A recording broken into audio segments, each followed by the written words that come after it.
सबसे पहले भगवान भोलेनाथ के चरणों में प्रणाम करती हूँ, मेरा प्रणाम स्वीकार हो। आदि शक्ति माँ भवानी गौरा के चरणों में प्रणाम करती हूँ, मेरा प्रणाम स्वीकार हो। सभी देवी देवताओं के चरणों में प्रणाम करती हूँ, मेरा प्रणाम स्वीकार हो। आप सभी गुरु भाई गुरु बहनों के चरणों में प्रणाम करती हूँ, मेरा प्रणाम स्वीकार हो। गुरु भाई गुरु बहनों, आप लोगों के साथ से, आप लोगों के सपोर्ट से महादेव की कथा और शिव शिष्यों तक पहुंचती है। तो आप लोगों से यही निवेदन है कि आप लोग कथा को ज्यादा से ज्यादा शेयर करें ताकि महादेव की कथा और शिव शिष्यों तक पहुंच सके। अगर जो आप लोग चैनल पे नए हैं तो सब्सक्राइब कर लीजिए ताकि जो भी वीडियो पड़े, जो भी कथा पड़े, वो आप लोगों तक आसानी से।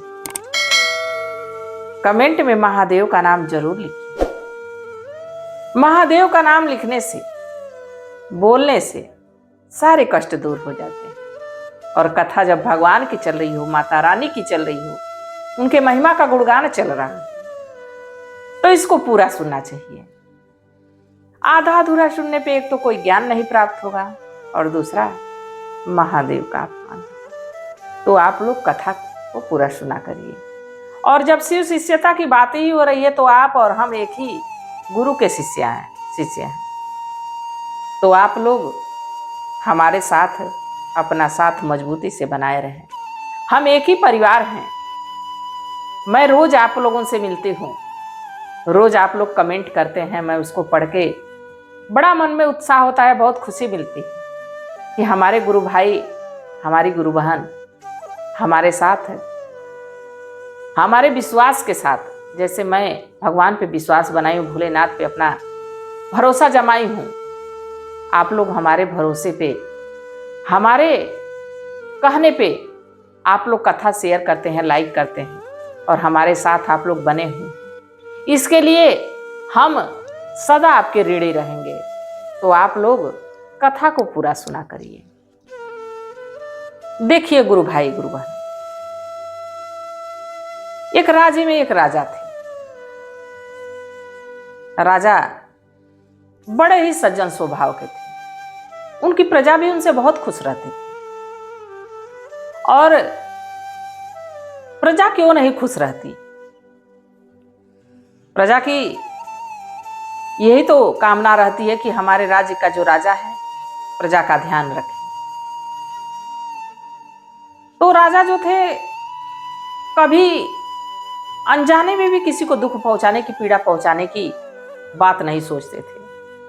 हमेशा दुखी, जो उनके राज्य में कोई गरीब था, निर्धन था, उसकी बेटी का विवाह हुआ, किसी को अन्न की जरूरत है, किसी को किसी भी समस्या में जूझ रहा हो, उससे अगर जो राजा तक बात पहुंच जाती थी तो उसकी मदद करते थे राजा।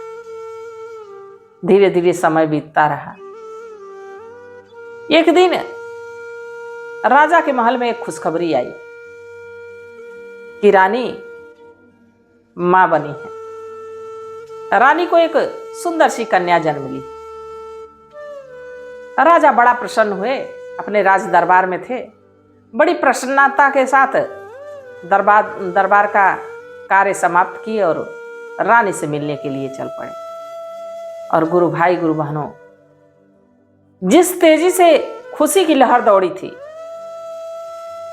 उसी के साथ उतने ही तेजी से महल में शोक छा गया।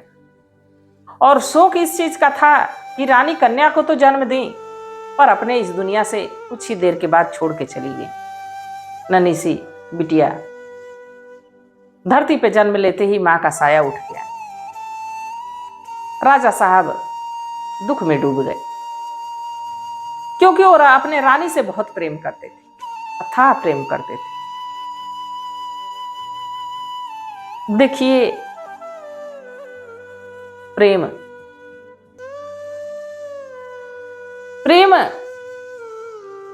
ऐसा लगाव हो जाता है, पति पत्नी का हो, मां बेटे का हो, भाई बहन का हो।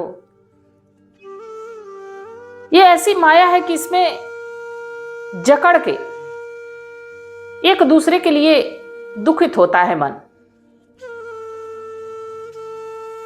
अगर जो हमारे किसी प्रियजन को कोई तकलीफ होगी तो दुख होगा, क्योंकि हमको उससे प्रेम है, उससे लगाव है।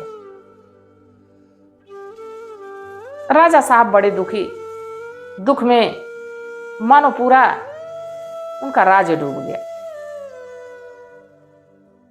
दाई मां बिटिया को लेके आई। राजा साहब बिटिया को गले से लगाए और खूब रोए कि हे प्रभु, इतने क्षण की खुशी देनी थी तो इस खुशी को ना देते, हमारे रानी को हमारे पास रहने दिए। बाकी होनी को कौन टाल सकता है। जिसका समय जितना बना है कि इतने समय के लिए इस पृथ्वी पे, इस मनुष्य योनि में जाना है, वो उतने समय अपना कार्य पूरा करेगा और चला जाएगा। सब अपने कर्मों के अनुसार इस मनुष्य योनि में आया है। हम लोग बहुत पुण्य कर्म किए होंगे तो मनुष्य योनि पाए, और वो मनुष्य योनि पाने के बाद कितने तरह तरह के हम लोग पाप में भी डूबते चले जा रहे हैं। तो उस पाप से बचना है तो भगवान के शरण में तो जानी पड़ेगी। जब तक हम शरणागत नहीं होंगे भगवान के, हमारे पाप नहीं नाश होंगे, तो फिर अगला जन्म हम लोग का क्या होगा, ये हम लोगों का कर्म उसी पे निर्भर है कि हम लोग अगले जन्म में क्या करने वाले। अब धीरे धीरे समय बीतता रहा। अब राजा के मंत्री लोग थे, उनके सगे संबंधी थे, पड़ोसी देश के राजा थे। सभी लोग समझाने लगे कि राजा साहब दूसरा विवाह कर लीजिए। अब बड़े बड़े राजघराने से राजा साहब के लिए रिश्ता भी आने लगा। धीरे धीरे समय बीतता रहा। बिटिया 1 साल की हुई, राजा दूसरा विवाह कर लिए। दूसरी रानी महल में आई तो राजा साहब उसकी गोद में अपनी बिटिया को डाल दी कि देखो भाग्यवान, तुमको किसी चीज की कमी नहीं होगी, ना ही हमारे प्रेम की कमी होगी, पर हमारा एक प्रेम ये भी है, हम जिससे प्रेम करते थे ये उसकी निशानी है, इसको तुमको देखना है और इसको पालना पोसना है। रानी मुस्कुराते हुए उसको गोद में ले ली। धीरे धीरे समय बीतने लगा। एक दिन रानी को पता चला कि वो गर्भवती है। अब वहीं से देखिए रास्ता कैसे बदल जाता है। रानी राजा साहब की जो बड़ी बेटी थी उसको देखना कम कर दी, उसको दुलारना कम कर दी। रोती तो रोते रह जाती, भूख लगती अगर जो छटपटाते रह जाती। 9 महीने के बाद छोटी रानी को भी कन्या पैदा हुई। आज जब छोटी रानी को भी कन्या पैदा हो गई तो जो राजा साहब की बड़ी बेटी थी उसका ध्यान बिल्कुल रखना छोड़ दी रानी। देखिए सौतेली माँ का बहुत जगह वर्णन है कि सौतेली माँ अपने माँ से भी ज्यादा मानती, और बहुत जगह ऐसी कष्ट भरी बातें सुनने को मिल जाती हैं, देखने को मिल जाती हैं, जिससे मन को पीड़ा होती है और मन से यही निकलता है कि हे प्रभु, किसी बच्चे की मां को इस दुनिया से मत ले। मां के बिना बच्चे का जीवन बड़ा ही दुखी हो जाता है। किसी के माता पिता नहीं रहते हैं, पर समय से असमय अगर जो चले जाते हैं तो बड़ा कष्ट उठाना पड़ता है, बड़ी परेशानी उठानी पड़ती। धीरे धीरे समय बीतने लगा। अब जो राजा की बड़ी बेटी थी 5 साल की हो गई और जो छोटी बेटी थी 4 साल की। तो रानी जो थी अपनी बेटी को वहीं खूब बढ़िया बढ़िया भोजन, तरह तरह के पकवान खिलाती थी, और जो राजा साहब की बड़ी बेटी थी उसको जो आटा चालने के बाद भूसी निकलती उसकी रोटी बना के और उसी को देती थी। खा नहीं जाता था, गले से उतरता नहीं था।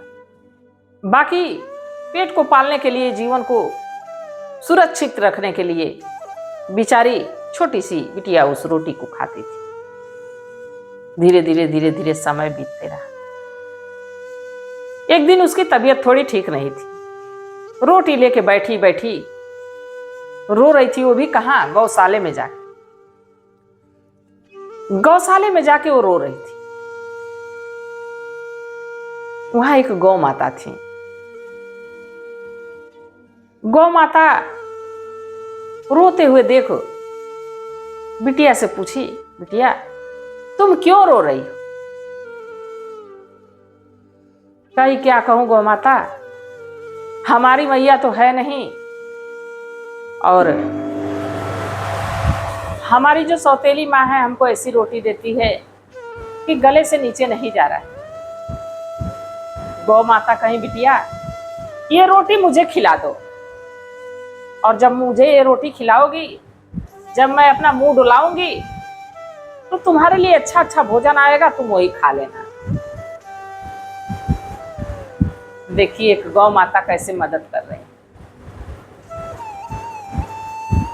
अब बिटिया क्या की कि रोटी खिला दी गौ माता को। जैसे गौ माता अपना मुंह डुलाना शुरू की, वैसे ही स्वर्ग लोक से खूब बढ़िया बढ़िया भोजन थाल में सजा हुआ आया। बिटिया बड़ी प्रसन्न, पहली बार इतना सुंदर भोजन, इतना अच्छा भोजन देखी थी। खूब भरपेट खाई और खा के उसी गौशाले में खूब आराम से सोई। देखिए माँ, माँ ऐसा शब्द है कि जिसको बोलने मात्र से पूरी शरीर की थकावट दूर हो जाती है, पूरी टेंशन खत्म हो जाती है। अगर जो बच्चा किसी टेंशन में है, किसी विपत्ति में है, माँ से अगर जो जाके अपना दुखड़ा सुना दे कि माँ मुझे ये परेशानी है, माँ तो कुछ कर नहीं पाती है, बाकी दिलासा दे देती है कि सब सही हो जाएगा। उतनी ही दिलासा से आधे से अधिक चिंता खत्म हो जाती है। आधे से अधिक चिंता खत्म हो जाती है। देखिए बड़ा ही सुंदर एक भाव है माँ पे। जग में माई बिन केहू, जग में माई बिन केहू सहाय नइखे।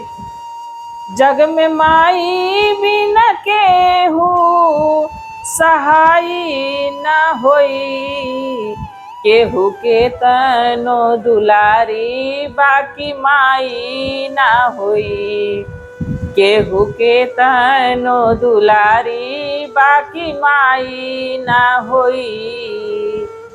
जग में माई बिन केहू सहाय ना होई। जग में माई बिन केहू सहाय ना होई। ओ अभागा बाटे जेकरे घरवा माई ना होई। ओ अभागा बाटे जेकरे घरवा माई ना होई। गुरु भाई, गुरु बहनों, माँ के बिना जीवन अधूरा सा लगने लगता है। जिसकी माँ नहीं है उससे कभी पूछ के देखो कि माँ ना होने का कितना बड़ा दुख होता है।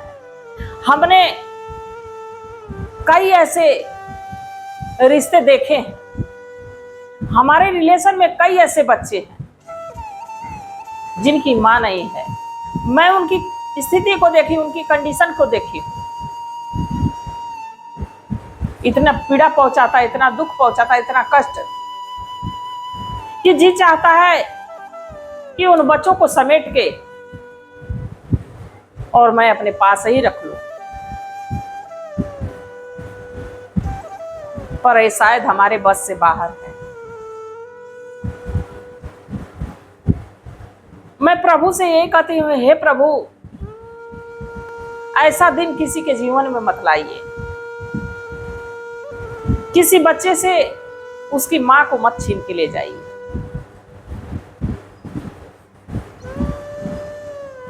अब राजा की बेटी का धीरे धीरे ऐसे ही समय चलता रहा, बड़ी हो गई। और जब बड़ी हुई तो इतनी सुंदर, इतनी रूपवान कि मानो स्वर्ग की अप्सरा उसके आगे फीकी पड़ जाए। अब ये बात रानी को बड़ी खटकती थी कि मैं तो रोज इसको भूसी वाली रोटी देती हूँ, ये इतनी सुंदर कैसे होती जा रही है, इतनी इतनी चेहरे पे इसकी चमक कैसे। रानी साहिबा एक दिन अपने बिटिया से कहीं, ऐसा है तुम देखा करो, ध्यान दिया करो दीदी क्या करते हैं कि इतना सुंदर है, और तुम देखो इतना मैं पकवान खिलाती हूँ या इतना मैं मेवा मिष्ठान खिलाती हूँ और तुम दुबली पतली सूखती चली जा रही। अब छोटी लड़की जो रानी की थी वो बड़ी बहन पे अपने नजर रखने लगी। धीरे धीरे धीरे धीरे समय बीता। एक दिन जैसे ही गाय को रोटी खिलाई, जैसे ही भोजन आके तैयार हुआ, तब तक ये राजा साहब की छोटी बेटी भी वहां पहुंच गई। दीदी मैं भी खाऊंगी, क्या खा रही। जब देखी कि ऐसा खाना तो हमने खाया ही नहीं कभी। अब उसी में से थोड़ा थोड़ा थोड़ा थोड़ा अपने दुपट्टे में छिपाई भोजन, ला के माँ को दिखाई। माँ देखो दीदी ये खाती, और इसको जो गौ माता गौशाले में है वो लाती है भोजन। जब ये बात रानी सुनी, अरे निर्दयी करेजा, क्या ममता थोड़ी सी भी नहीं थी उस कलेजे में। एक औरत हो के कैसे एक औरत के, एक बिटिया के प्रति, एक लड़की के प्रति इतना बड़ा पाप, इतना बड़ा अपराध जन्म ले लेता है। अब रानी जाके कोप भवन में सो गई। अब ये बात राजा को पता चली। राजा अपनी रानी से बहुत प्रेम करते थे। भागते हुए रानी के पास पहुंचे। रानी क्या हुआ आपको? रानी कहीं कि मुझे रात में स्वप्न आया है कि बड़ी बड़ी जटाएं हैं, बिल्कुल काला रंग है, आंखें बड़ी बड़ी हैं, हाथ लंबे लंबे हैं, और हमको बाल पकड़ के खींच के लेके जा रहे हैं। हमें लग रहा है यमराज के दूत। बाकी हम तो पूछे तो कहे कि एक उपाय है कि आप जीवित रह सकती।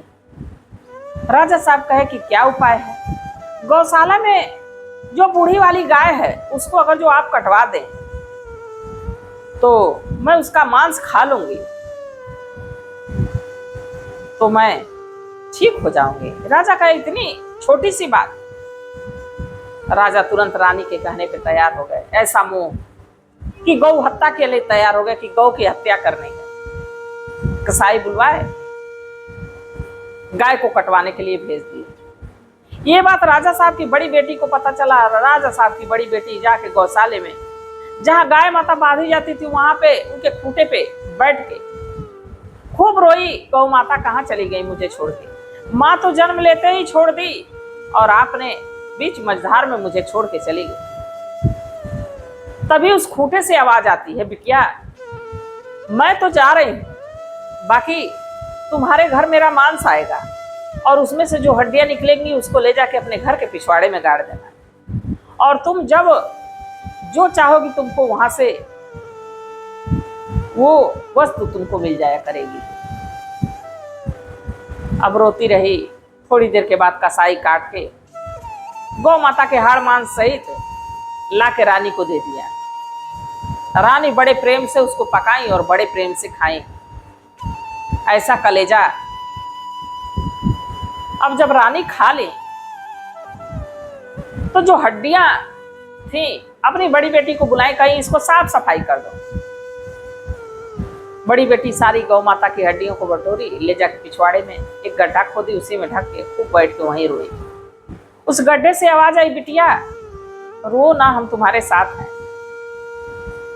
तुम भगवान से बस दया मांगती रहो, भगवान की पूजा आराधना करती रहो, हम तुम्हारी मदद करते रहेंगे। और वहां खूब सुंदर सा एक वृक्ष है, खूब सुंदर सा एक आम का वृक्ष वहां हुआ।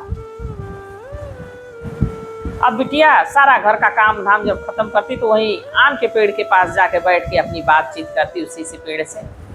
धीरे धीरे समय बीतने लगा। अब रानी देखी कि फिर से ही प्रसन्न रह रही है, बड़ी खुश है।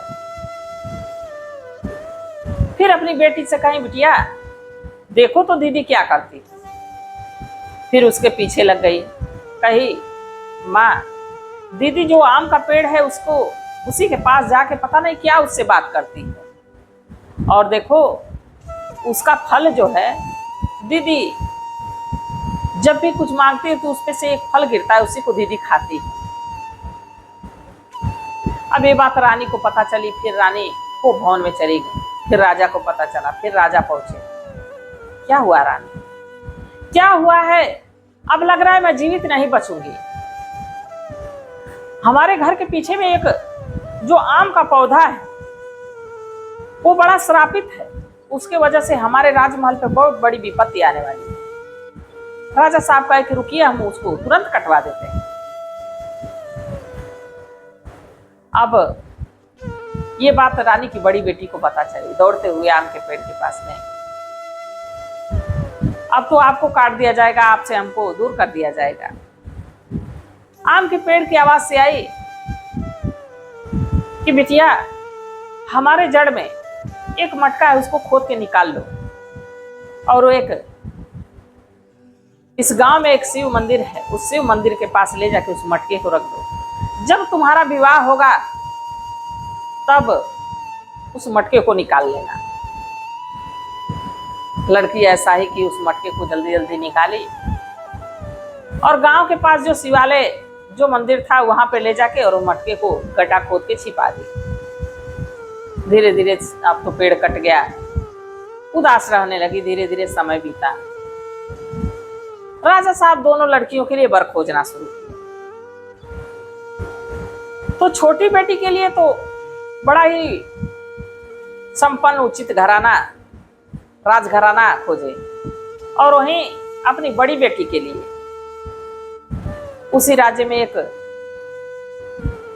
गरीब मजदूर के घर रिश्ता तय कर दिया। लड़का बड़ा ही सुंदर था। बारात आई।